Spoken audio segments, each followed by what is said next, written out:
Once upon a time there was an old goat. She had 7 kids. She loved them as much as only a mother can love her children. She was going to go into the forest, bring herbs and branches for lunch. She called all her children and warned them to be afraid of the evil wolf. He often pretends, but you can immediately recognize him by his rude voice and black paws.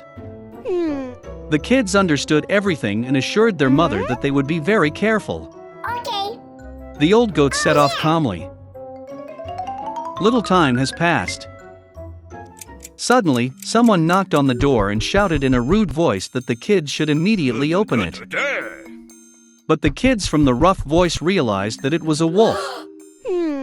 They answered that it was not mother's voice. Her voice was kind and thin, and this voice was very rude, which means it was a wolf. Then the wolf went to the merchant and bought himself a large piece of chalk. He ate it, and his voice became thin. He came back, knocked on the door, and in a thin voice asked the kids to open it. The wolf put its paw on the window and waits. And the kids saw her and answered that the mother's paws were not black, but white, which means it was a wolf. Then the wolf ran to the bakery and asked to give him some dough. The wolf anointed his paw with the dough. The villain approached the door for the 3rd time, put his white paw on the window and knocked. They saw the kids that the paw was white, and thought that it was their mother.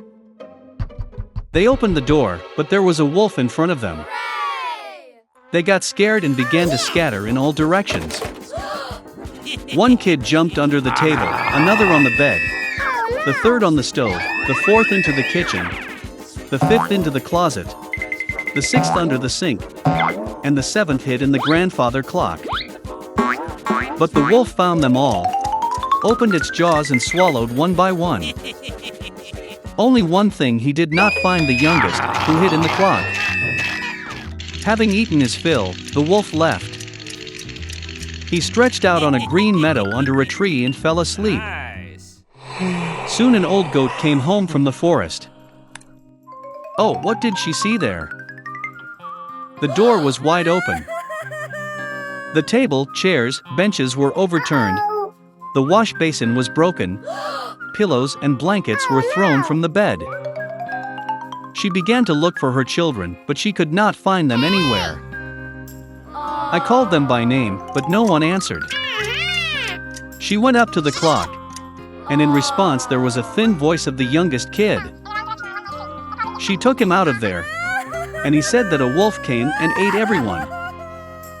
How the goat cried for her poor children. Finally, she left the house, and the youngest kid ran after her. She came to the meadow, so a wolf was lying by the tree and snoring, so that the branches were trembling. She looked at him from all sides and saw that in his swollen belly something was moving and floundering. She guessed that these were her children, and was very happy that they were still alive. She told the kid to run home as quickly as possible and bring scissors, a needle and thread. Then the goat cut the belly of the wolf with scissors, and from there one kid stuck out its head. And then the others jumped out, all 6, and nothing bad happened to them. What a joy it was! They began to hug their mother, jump and dance. Then the old goat said it would be nice to teach the wolf a lesson while he was still sleeping. They pulled stones and stuffed them into the wolf's belly. An old goat sewed up his belly, but he did not notice anything, never even moved. The wolf slept, got to his feet and felt such a thirst in his belly that he decided to drink water from the well. He barely approached the well, bent down to the water, and heavy stones pulled him to the bottom of the well. 7 kids saw this and began to dance for joy with their mother. That's how they taught the evil wolf a lesson. Once there was a woodcutter with 2 children and their stepmother. The boy's name was Hansel, and the girl's name was Gretel. They lived so poorly that sometimes there was not even anything to eat. And then one evening he lay in bed, pondering how to feed the children further. His wife advised him to have children in the forest, light a fire, give a piece of bread each and leave them there, not all four of them die of hunger. But the woodcutter did not agree. And until then, his wife persuaded him that he finally agreed. And the children, because of hunger, also could not sleep and heard everything that their stepmother said to their father. And when the parents fell asleep, Hansel secretly rushed out of the house. The moon was shining brightly, and the white stones glittered like coins. Hansel pocketed as many of them as he could fit. Then he returned home and the children went to bed. In the morning, the stepmother came to the children, gave each of them a piece of bread, and they all went to the forest together. On the way, Hansel threw out white stones one by one. When they arrived at the clearing, my father began to light a fire. He ordered the children to sit near the fire and make sure that it didn't go out, while they and their stepmother would go for more firewood. They sat, tired, and fell fast asleep. When the children woke up, it was a dark night all around.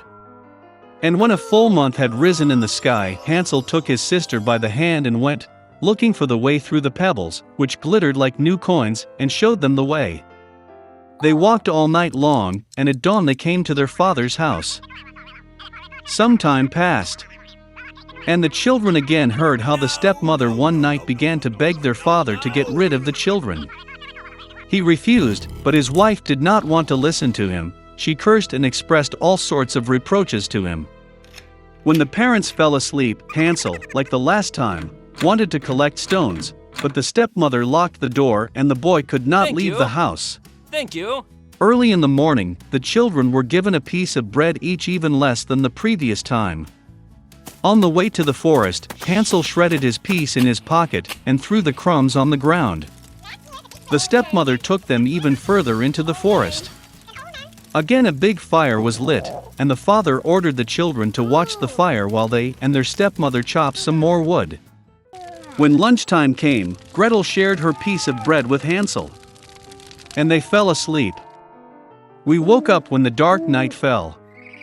And then a month came up, and they got together on their way, but they could not find a single crumbs, because thousands of birds fluttering in the forest had long been eating those crumbs.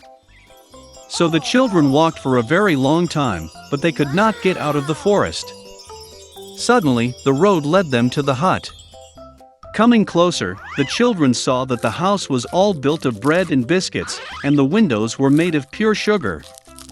Hansel reached up and broke off a piece of the roof, while Gretel went to the window and began gnawing at its windows. And then the door in the hut opened wide, and the old woman came out, leaning on a crutch. Hansel and Gretel were so scared that they even dropped their tidbits from their hands. And the old woman was kind and invited them to her hut. There was already abundant food on the table: milk, cookies, apples, and nuts. After dinner, the old woman made 2 clean beds for the children, and Hansel and her sister thought they were in heaven. But the old woman only pretended to be affectionate, but in fact she was an evil witch, who built her bread hut for this purpose in order to lure children. Early in the morning, while the children were sleeping, she took Hansel and put him in a small cage. And she ordered her sister to do everything that the wicked witch demanded of her. The old woman decided to fatten the boy in order to eat him later. So Gretel began to cook the most delicious food for Hansel, and she herself got nothing but leftovers. Some time passed, and the boy did not get fat. Then the old woman did not want to wait any longer, and decided to cook and eat Hansel. She ordered Gretel to light the stove and apply water. When the stove warmed up, the old woman ordered her to climb into the stove and see if it was hot enough. So she wanted to push the girl into the fire and bake her. But Gretel knew what was on her mind. She said that she did not know how to get in there, and asked the witch to show herself. The old woman got angry and climbed into the oven. Then Gretel pushed her and slammed the shutter behind the witch. Wow, how terribly the old woman howled then. Gretel, meanwhile, rushed to Hansel and opened the cage. Having freed their brother, they went to the witch's room, in which there were boxes of pearls and precious stones in all corners, filled their pockets with them and went home. For several days the children were looking for their way back.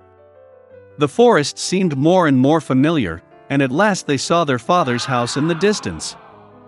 How glad he was to see his children alive! Hansel and Gretel poured on the floor all the pearls and gems they had taken from the witch. There was no need to think about food. And they began to live, and rejoice. And the father drove the evil stepmother out of the house.